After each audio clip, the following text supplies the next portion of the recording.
I'm sitting on my back deck, looking over the yard, wearing that late winter jacket that is as much to break the wind as to keep me warm, and I'm drinking a mug of hot tea with lemon and honey.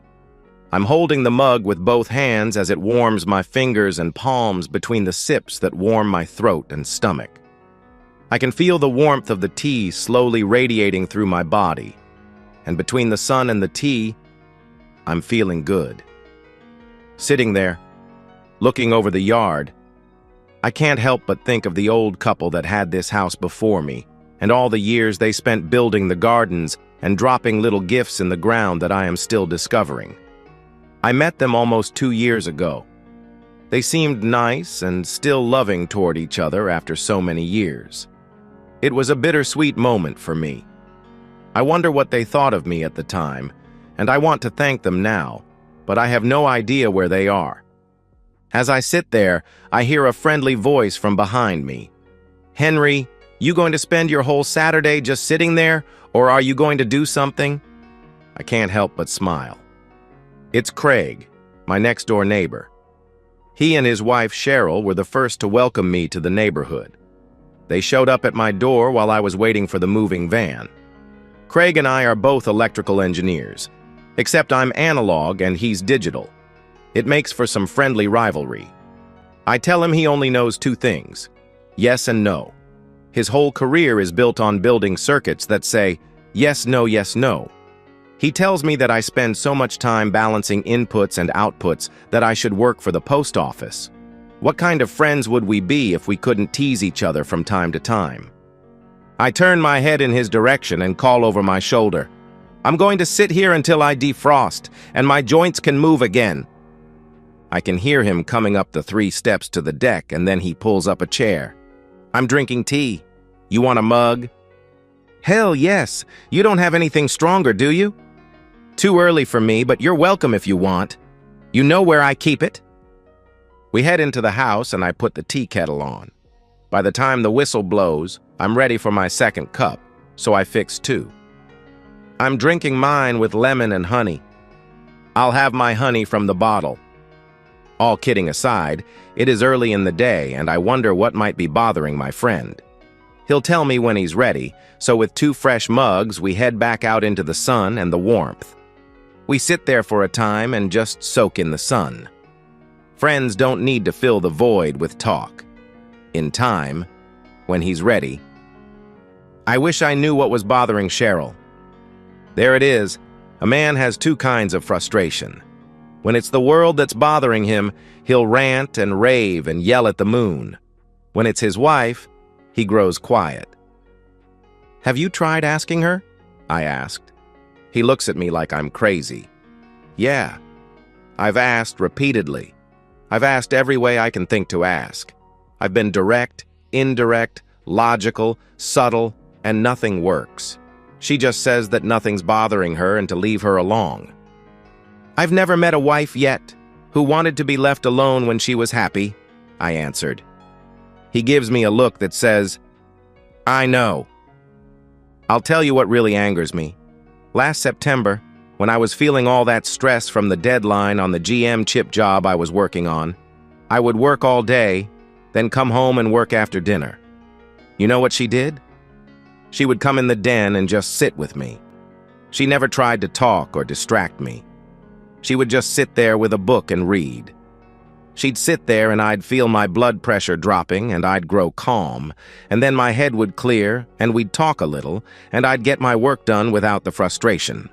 When she figured I'd worked enough, she'd coax me off to bed, and as often as not, she'd just cuddle up next to me and I'd start to feel like all was right with the world.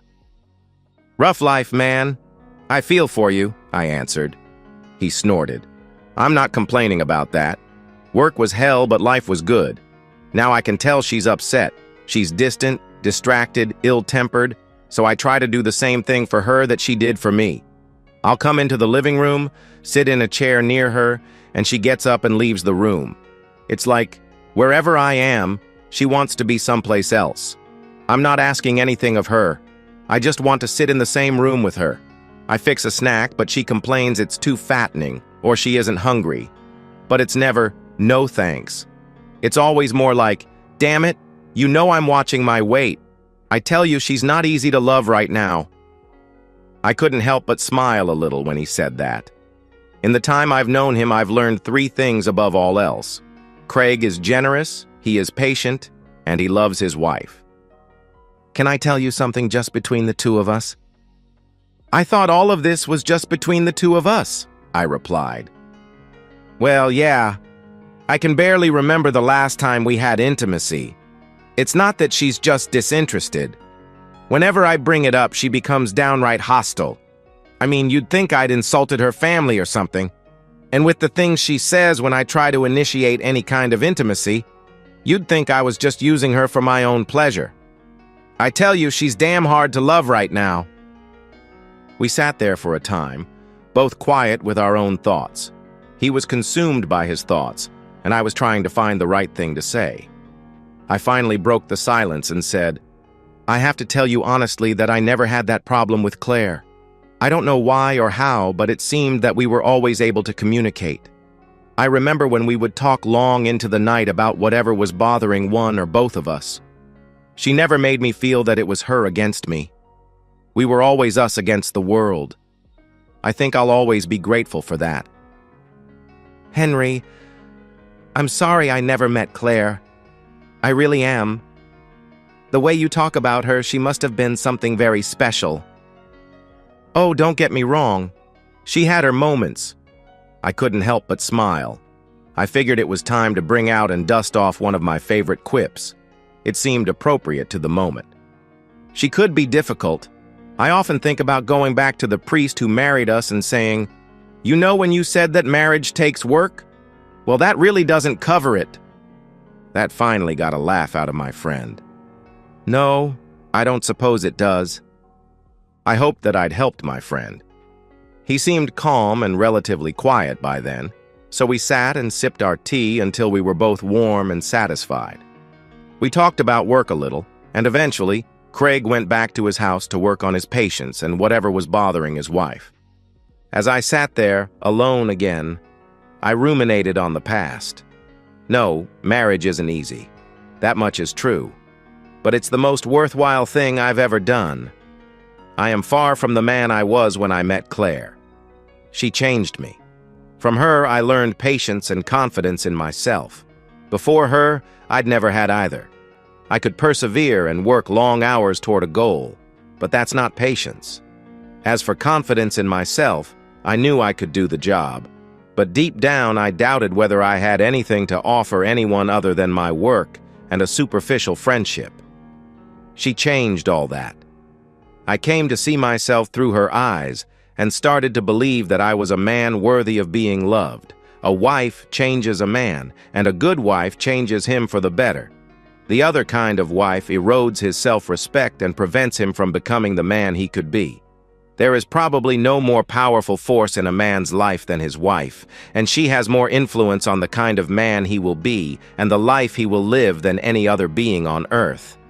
She has even more influence than the mother who raised him. It was turning cool, and my tea was gone. Time to go inside.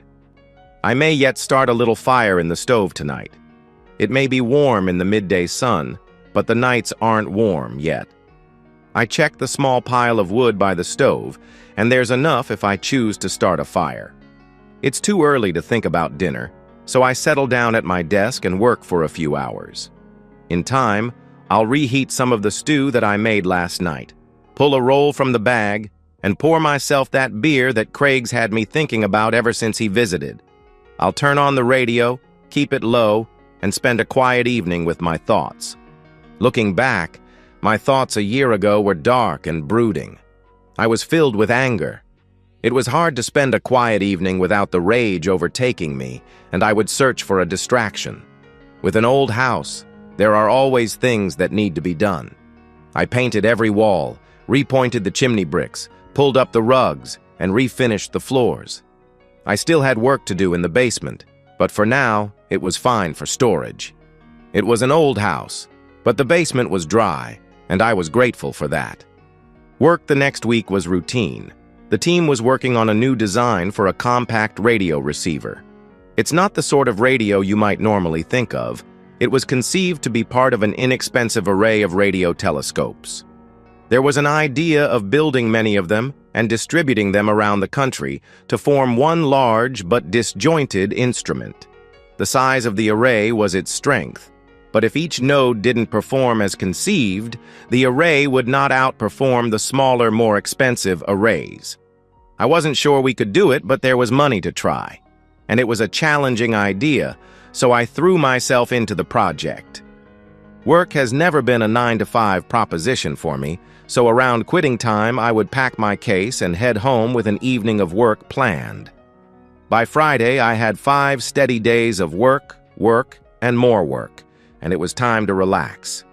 The problem is I've never been very good at relaxing by myself, so I picked up a pair of steaks and 2 potatoes at the store and decided that I would fire up the grill. Now you're wondering why I got 2 steaks. I'd like to tell you that I had a hot date, but I don't think I'd done so much as hold a woman's hand these past 2 years. And you can forget intimacy. I don't even remember how. No, when I grill a steak, I grill up 2 and put 1 in the fridge. I'll slice the cold steak sometime over the weekend and fix a sandwich. Then I'll throw the extra spud in the microwave and call it Saturday's lunch. When you live alone, cooking becomes more utilitarian than anything else. That Friday night didn't turn out as I expected. I had the grill hot and the steaks were cooking when Craig stepped onto the deck. Mind a little company? Not at all. Do you mind a steak medium rare? It would be a sin to cook it any further, I answered. I looked up at my friend, and while he was smiling, I sensed he was putting on a brave front. He walked like a man carrying a burden, and there was no sparkle in his eyes. I brought a 12-pack of IPAs. I can't be showing up empty-handed. You're an upstanding young man. I see your father brought you up, right? He smiled. Actually, it was Mom. She liked a cold one every now and then. We settled into our chairs, sitting close to the grill to stay warm, and we each drank our first beer. When the steaks were ready, we plated our meal and headed for the kitchen table. 2 guys facing steak and potatoes with some cold beers don't worry about getting fancy. I got a second plate, fork and steak knife, and then went to the fridge for a stick of butter and a tub of sour cream. Sorry, I didn't have time to fry the bacon. That's okay. If you aren't doing anything for breakfast tomorrow, I'll buy and we'll get all the bacon we could want. I shook my head. Can't be done. He was laughing the first real laugh I'd heard from him that night. We can try. Dinner was a pleasant affair, and we both had stories about work, mostly bad-mouthing management at our respective shops. Craig straightened up and looked me in the eye, stabbing his fork in my direction to make the point. There is no expert so knowledgeable, so insightful, and so certain as a manager who can't do the job himself. I raised my glass. To experts. To managers. And may they never meet. Well, I told you we had a lot in common. When dinner was through, I suggested we take the remaining beer to the living room and find some comfortable chairs. I had no dessert to offer him, but with a few more beers, we didn't need any. The conversation ranged over many subjects from music to politics to the women in our respective offices. We were both quiet after a time, and I decided it was time to ask the big question. So, how come you're a bachelor tonight? My friend grew even quieter, if such a thing is possible, sat unnaturally still, and his eyes had that faraway stare. She went out with her girlfriends. Claire used to do that from time to time. She told me they had a rigorous 2-drink maximum, which was just enough to get silly. The truth is, I think they use each other for little reality tests. I think they complain about their husbands, and then they tell each other things like, "Oh, that's no big deal. Men are always doing that. It's just the little boy coming out," and stuff like that. I think she's having an affair. Well, there it was. No jokes would get us around that. How sure are you? I asked. No evidence, but things aren't right. She hardly talks with me, and she gets nasty for little to no reason. Everything I do is wrong, and every discussion degenerates into criticism and assessing blame. Then there's the snarky little attempts at humor that aren't remotely funny. It's like she's lost respect for me and I don't know what I did. Are you still talking with her? I asked. Many times.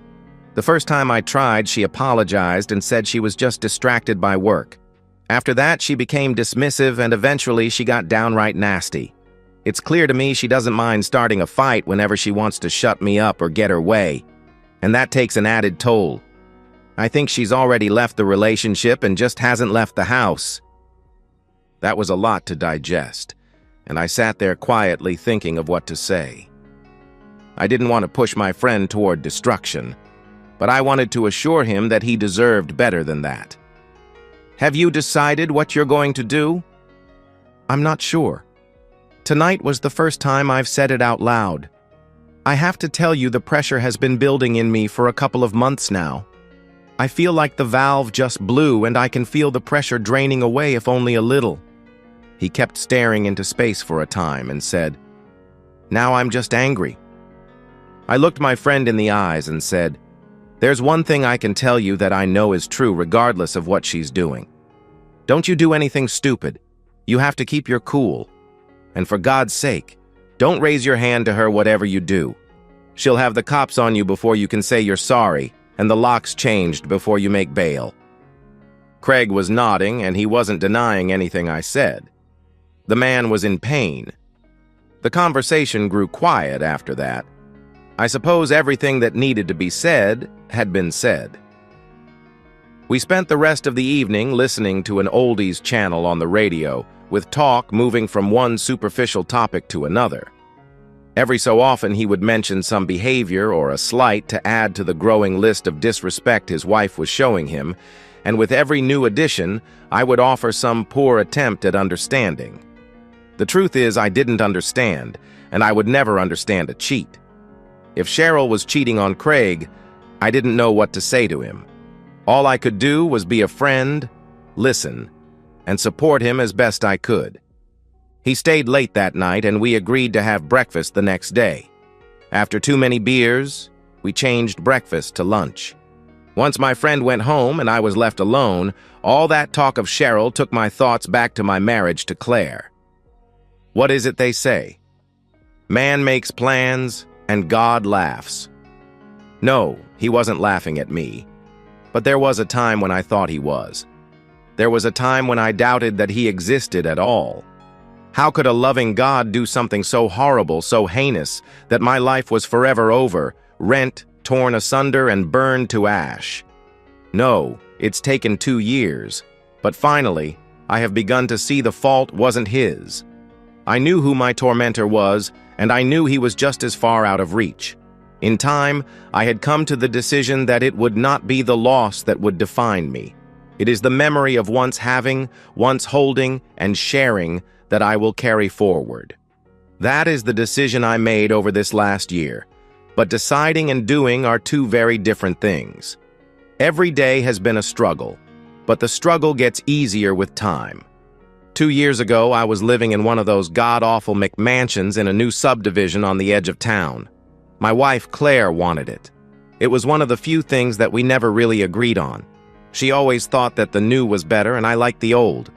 Old things were comfortable, they were familiar, they had the bugs worked out and the hard edges smoothed. So we compromised and we bought new. That's what you do when you love your wife. You prioritize and pick your battles. If she wanted new, we'll get new. If she's happy, then I'll be happy. I was happy. I hated the house, but I went home to my wife, and that made the house a home. She wanted clean, unmarked, modern furniture. I liked worn, stressed antiques. We bought modern. We never had a comfortable chair in the whole damn house, but I was happy because I had her. Prioritize. We needed 2 cars because we worked in different directions. I drove a 20-year-old Volvo. She drove a 2-year-old Subaru. She hated my car and wouldn't ride in it. She said she was always afraid I'd break down on the highway, get hit by a truck while I worked on the car, and she worried a lot. I knew her car would get her there and back in any weather any day, so I never worried. Compromise. I had a butt-ugly house with modern furniture in a sterile subdivision where the oldest tree was planted just a year ago, but I also had the sweetest, most lovely, warm, soft, and loving wife to hold close at night, and I was happier than I'd ever been in my life. These were the memories that I eventually carried to bed with me that night, and I slept peacefully. Time passed, and with it, the last cold nights of winter were gone. I still had a cord of wood in the garage for next winter, and I'll get another when it's time. I started keeping the windows open both days and nights. On the days, with the warmer weather and open windows, I'd finally blown the stale winter air from the closed-up home and replaced it with the sense of spring.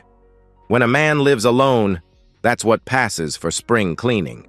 The former owners planted lilacs around the property, and it won't be long before their intoxicating aroma fills the house. When the wind blows gently in the right direction, it can be a heady brew of lilacs and roses. Over the weeks between early spring and mid-May, I saw my friend and neighbor regularly. Truth be told, I saw him too regularly, and he always had a sad tale to tell. His marriage wasn't getting any better.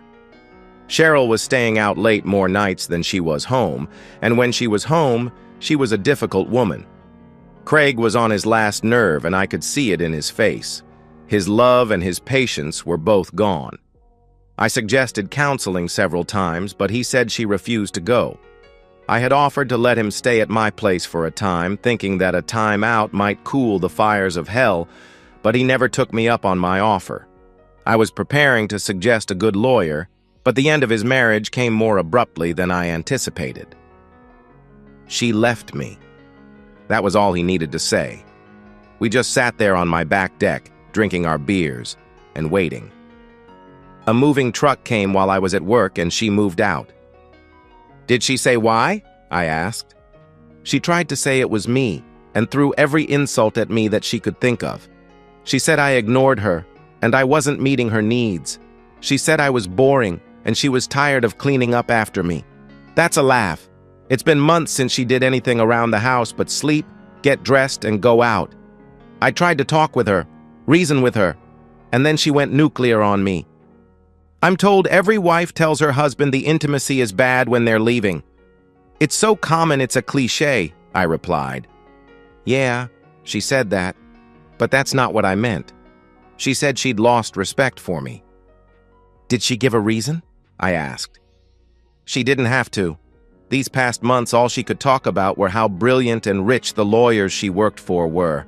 They wear expensive suits and drive expensive cars. She seems to think they exude power, prey on the weak, and leave nothing but scraps for the little people. The little people like engineers? I asked. Yeah, and everybody else that doesn't show contempt for the people around them. It was a quiet night with occasional conversation of divorce law, as if we knew anything about that and how he could protect himself.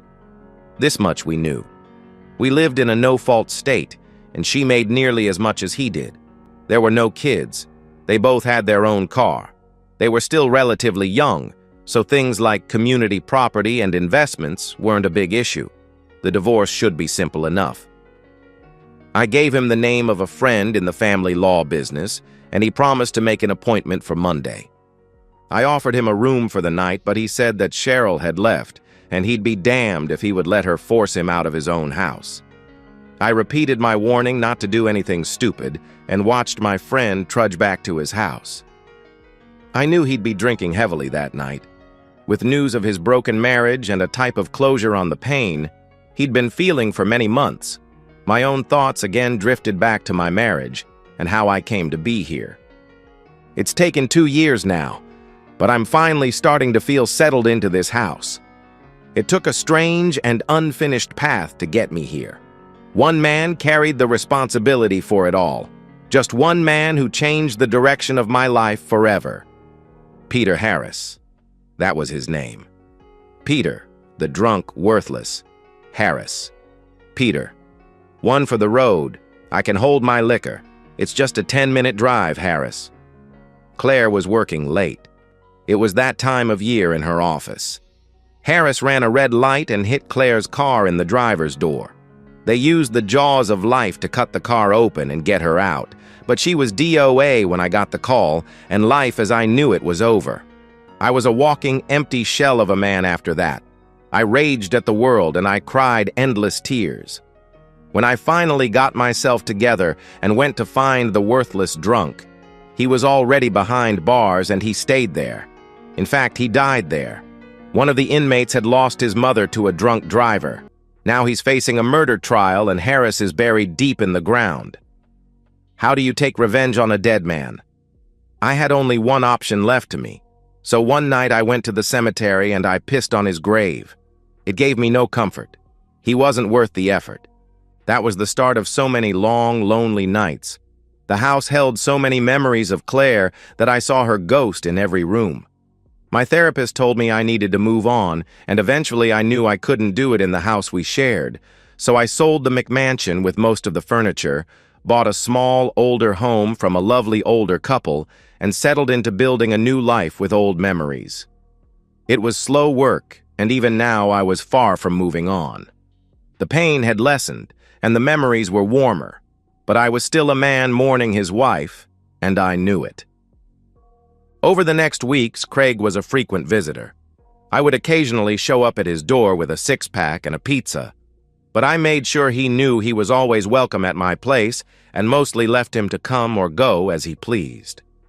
Cheryl was being generous, or what passes for generous from a wife without a shred of interest in the life she left behind. She let him have the house, but they had so little equity in it that it was hardly an act of generosity. They split their limited savings down the middle and each kept their cars and their retirement accounts. It was a very civilized modern divorce that left him sitting alone at night and wondering why. It was about 5 months after she dropped the bomb on him, and we were again sitting on the back deck. It was fall now. The older trees around the property were showing their colors, and the garden was put to bed. I just wish I knew what I did to deserve this. I tried to give her everything she wanted. I thought she was happy. I keep thinking back and I can't figure out where I failed. You didn't fail, Craig. I don't think you'll find your answer there. Then why? He asked. Honestly? I didn't know if I should answer him. My best intentions get me into trouble every time. If I tell you what I think, Cheryl won't come off looking very good. Then next week or next month, maybe next year, if you two get back together, you'll resent what I said. That's the kind of luck I have. Trust me, you couldn't say anything that's worse than I've been saying to myself. He answered. Okay. Cheryl is the kind of woman who always wants more. She wants whatever she doesn't have, and more than you can afford. Craig, she moved on because she thought she could do better, and that's the simple truth of it. She can't do better than you, but what you offered isn't what she wants. My friend was quiet, and I wondered if I'd gone too far. Then again, in for a penny. Craig, Cheryl has always admired importance, power, and prestige. You said it yourself. She worshipped those lawyers she works with like they could walk on water. Is that the kind of man you want to be? He was shaking his head. You're smart, kind, generous, patient, and fundamentally decent. Whatever Cheryl was when you married her, she became a woman who no longer values those things. I think you need to face the fact that her head got turned by someone or something, and she's no longer walking the same path as you. You think she's hooked up with one of those lawyers? I think it's a possibility, I replied. Craig took a deep breath and thought about it for a long time. That would explain a lot. The woman I married would never cheat on me, but this last year Cheryl hasn't been the woman I married in any way, and she seemed to get further and further from that woman with each passing week. I'll tell you one thing I believe, and maybe it will help you. A wife who cheats, if Cheryl was cheating, is no wife at all, and you're better off without her. He was quietly nodding his head and eventually spoke. Maybe it's better this way. If I'd known she was cheating when she was living here, I don't know what I'd have done. Maybe it's better she lied to me and just left without a warning. If I had to face her knowing that she was cheating on me, I don't think I could have taken it. I wasn't sure if I was helping or hurting my friend and decided to back off a little. Hell, there was no doubt in my mind that Cheryl had cheated on my friend. I noticed her evolving behavior in the months after I moved in. She was pleasant at first, but as she became more comfortable with me, She would drop the pleasant facade and make dismissive little remarks about money and geeks. That wore thin real fast, but I held my tongue for Craig's sake. In time, I came to believe she was little more than a shallow, greedy woman that controlled my friend with smiles and intimacy. But I damn well never told Craig that, and I wasn't going to go that far tonight. Maybe it's best if you don't know. The possibility alone is painful enough, and considering it could help you to let go, the reality might just build layers onto the pain and bring more things to light that you can't do anything about. Maybe it's best just to let sleeping dogs lie. Don't think that reference to sleeping dogs was an accident. That summed up my evolving opinion of Cheryl. Maybe, or maybe the reality will help me even more, he replied. Either way, remember what I told you before. Don't do anything you will regret.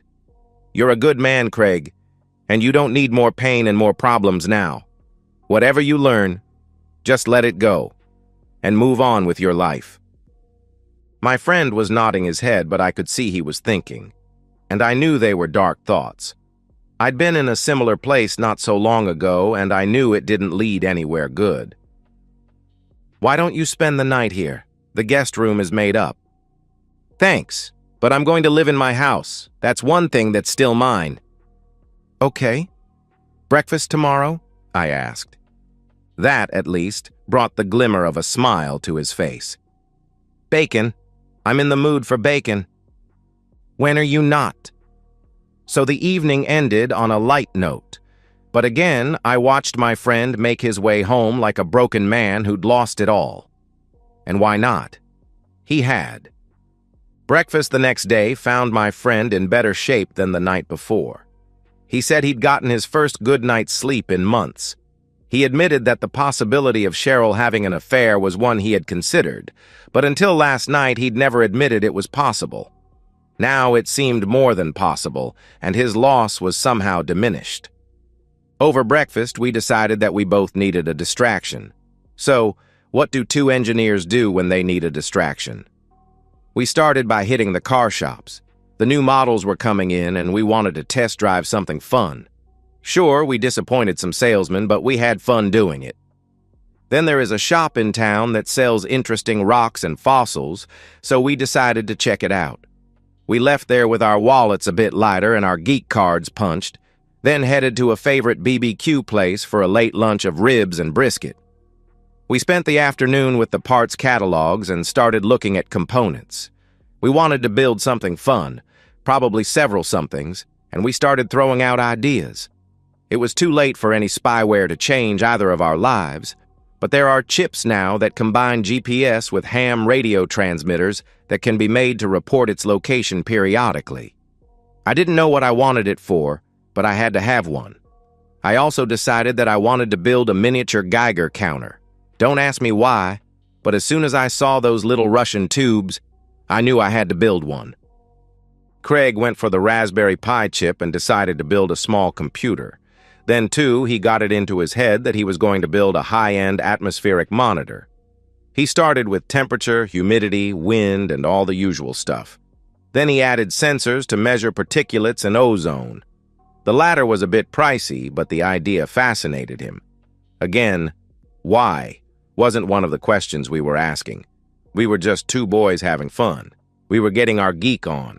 I had some leftover lasagna in the fridge, and with some salad and a little red wine, we finished the evening feeling pretty good about ourselves. One day doesn't put to rest all the pain he was living with. I knew my friend, and from time to time I could see the pain in his eyes. He hadn't forgotten his problems, but for one day they were pushed to the back of his mind, and he was enjoying himself. I decided that I would not bring up the divorce unless he chose to, and after dinner, as we sat in the living room, he did. You know, I don't even know where she is. I thought she was staying with her folks, but when I called there, they said she was staying with a friend. They wouldn't tell me who. The conversation was difficult to say the least. I told them I've never harmed her in any way, ever, and I wasn't going to start now. I just wanted to talk with her, but they wouldn't tell me where she was. Her mother actually cried over the phone. My lawyer says to stay away and don't even think about going to her office. They'll call the cops on me when I'm still getting out of the car. 6 years, man, 6 years, and I can't even talk to my wife while she still is my wife." "Have you been served?" I asked. "Yeah, that happened 2 days after she left. I never told you? She was prepared in advance, had the papers ready, had the movers hired, and even had a new place to live. It's cold, man." Once again, I didn't know how far to take it. There were things I wanted to say, but I was afraid of hurting him even more. Actually, I was still worried that if I went too far and told him what I really thought, it might damage our friendship. People living with the pain of betrayal can be surprisingly protective of those who have hurt them. I suppose that's the optimism of holding on to the dream and the hope that somehow things will go back to the way they were. Or is it the loss of eroding the memory that he wants to hold pure and untainted? Meanwhile, Craig's pain and my own were starting to meld together in my psyche. Our stories were separate, but his pain was becoming too real for me, and I knew that his pain was triggering the pain and anger of my own loss. I never had the chance to even the score with Harris, and now my friend was holding the short end of the stick from his own broken marriage and suffering at least as much. I decided that his lawyer may have given him some very good advice about avoiding any contact with her, but I didn't need to take it. I knew there had to be more to the story than Cheryl was admitting. I told my boss on Monday that I was going to be leaving work early and had some errands to run. He knew my work habits and never blinked an eye. In fact, he chuckled, shook his head, and just waved me off with the back of his hand. He's one of the good guys. I parked in the strip mall lot across the street from Cheryl's office when it was almost time for her to leave. I had longer to wait than I expected. It was more than 90 minutes after office hours when I saw her finally leaving with a suit. He had his arm around her waist, and there was a pretty serious makeout session at the car. It wasn't her car, and a darn sight more expensive than what she drove, so I'm assuming it was his, and they left together. I managed to follow them, and they wound up at a high-end restaurant. It was just a typical Monday night, and they were going to spend the kind of money that Craig could only spend on an anniversary. I couldn't go in to check on them. Cheryl would recognize me if I did, and I wasn't about to spend that kind of money on dinner, so again I parked across the street and waited. They took their sweet time, but eventually they left and headed for the western side of town. The house was significantly more impressive than the one she shared with Craig. I guess she felt that she'd found what she'd been missing. I did catch a glimpse of what I think was her car parked in the garage when the suit pulled in on his side, so I figured they were in for the night. I guess I had the answer to the question that Craig and I had pondered without conclusion. If Cheryl hadn't been having an affair before she left, she sure as hell started it up soon after. I finally had time for my own dinner, grabbed some carry-out, and headed home. Now it was time to answer the difficult question, should I tell my friend, or is he better off not knowing? I had other thoughts turning in my mind as well. Harris and the suit were both sharing the same place in my brain. Harris had destroyed my marriage, and it was clear to me that the suit at least had a hand in destroying Craig's. My hatred for Harris was all too easily transferred to the suit, and I was already thinking that this was one injustice I could do something about. Harris was out of reach, but the suit wasn't. These were dangerous thoughts, and they worried me. I didn't spend much time trying to discourage myself from balancing the scales. I've never in my life hurt a woman, and regardless of what I thought of Cheryl, I would never raise a hand to her. The suit was another matter. He was the kind of coward who screws around with another man's wife. He needed to pay. Now I knew who, but I needed to plan for how and when. I needed time, but I was patient. Craig eventually told me that Cheryl's parents had called him to, again, express their regrets and their embarrassment over their daughter's behavior. They were good people, and they saw that Craig had been a loving and dedicated husband to their daughter. Several times they had told him that they raised her better than this, but in the end, they had no control over her actions. They said Cheryl was coming to visit that weekend, and they would again try to talk some sense into her, but they added that the suit was not welcome in their home. Cheryl had admitted to them that the affair had gone on for months before she left her marriage, and I thought this might be my opportunity.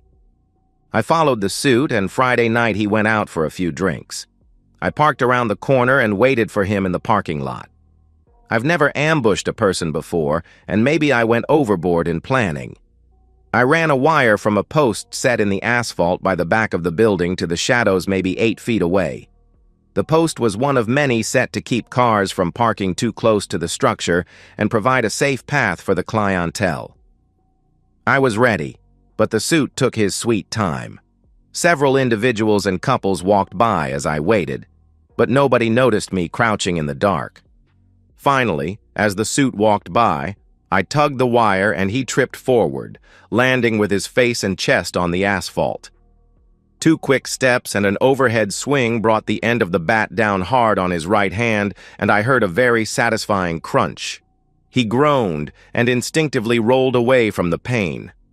That was my opportunity to swing for the bleachers, and I hit the side of his left knee.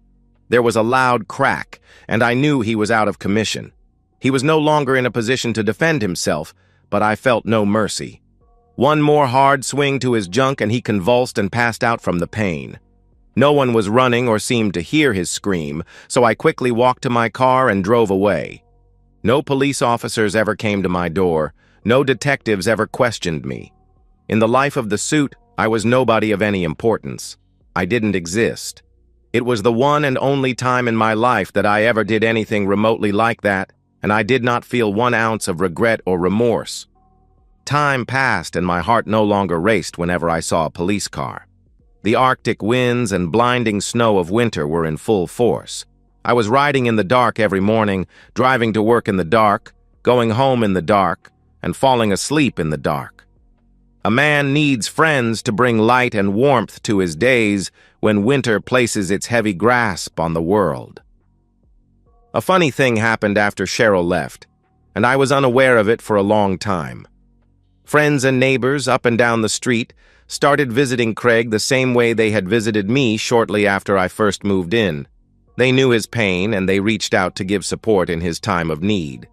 In the depths of winter, parties sprang up, and Saturday evenings became a time of music, good food, better drink, and laughter.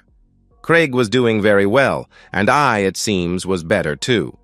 It was at one of these parties thrown by a neighbor down the street that Craig quietly took me aside and said, "I don't know if I ever told you, but I did learn that when Cheryl left me, she moved straight in with one of the lawyers in her office. She never spent so much as one night on her own.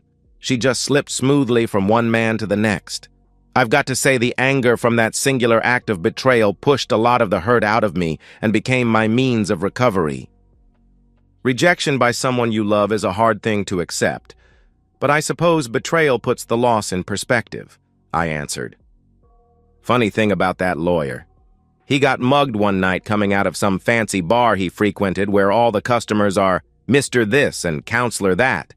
You'd think their parking lot would be a lot safer. I wasn't sure how much he might know and looked at him inquisitively. "Oh, I didn't do it. The police paid me a visit, but I was out on my first date in almost 7 years. The date was a bust, but at least I dipped my toe in the dating pool." He was smiling, and for the first time in a long while, I knew my friend was going to be okay. "Come on, you two. This is a party. I bet you're talking shop. Enough of that. Come on then, back to the music. I expect you both to mingle and have fun tonight." That was our hostess. If she weren't married, I'd seriously consider. Time passed and the world grew brighter. Craig was dipping more than his toe in the dating pool, and the smile I used to see was back. He inspired me, and I started taking the plunge myself. It was awkward at first, but it got easier. We even double-dated on occasion. We built those toys we got so many months ago and finally found the perfect use for them. We gathered up the youngsters from the neighborhood along with enough parents to drive and keep them organized, and we drove west for 2 hours. With a shoebox carefully fitted with electronics and a small camera, the kids held the weather balloon as we inflated it with helium and tied the shoebox and its parachute to a long cord below the balloon. On the count of 3, 2, 1 up, We let go of the balloon and watched it rise into the sky. The kids were elated, but for Craig and me, it was the celebration of our new lives. His instruments measured the atmosphere as the balloon climbed above 99% of the Earth's air, while mine measured the cosmic radiation pouring down from space. The GPS and ham radio allowed us to track the balloon's progress as the cars drove east following the balloon's path, and the Raspberry Pi gathered the data. The balloon beat us home, but we eventually found it sitting in a field, and we all celebrated. I like to think we might have inspired a few young geeks to follow their dreams that day. Only time will tell. As for the two older geeks, we were putting the pain of the past behind us and moving forward in the warmth and light of the spring sun. It's midday Saturday on one of those warm days of spring. The sun is out, and there is the promise of the coming summer. The snow is gone, and the crocuses have bloomed and faded back to the earth, waiting to bloom again. The daffodils are standing tall with their heads looking proudly across the shoots of daylilies breaking the surface. It was a long, dark winter of the soul, but new life is blooming. Life has returned to the land, and finally, also to two men still young and now hopeful as well. Like those daffodils in bloom and the daylilies now rising, we had for a time retreated below the surface where no one could reach us and held to that little spark of life that remained. At long last, it was time to live again. And that's the end of today's story. If you enjoyed it, please give this video a thumbs up and drop a comment below. Your support helps the algorithm push my content further. If you're new to the channel, don't forget to hit that subscribe button. It really helps me keep creating more stories for you. Thanks for watching, and I'll see you in the next one.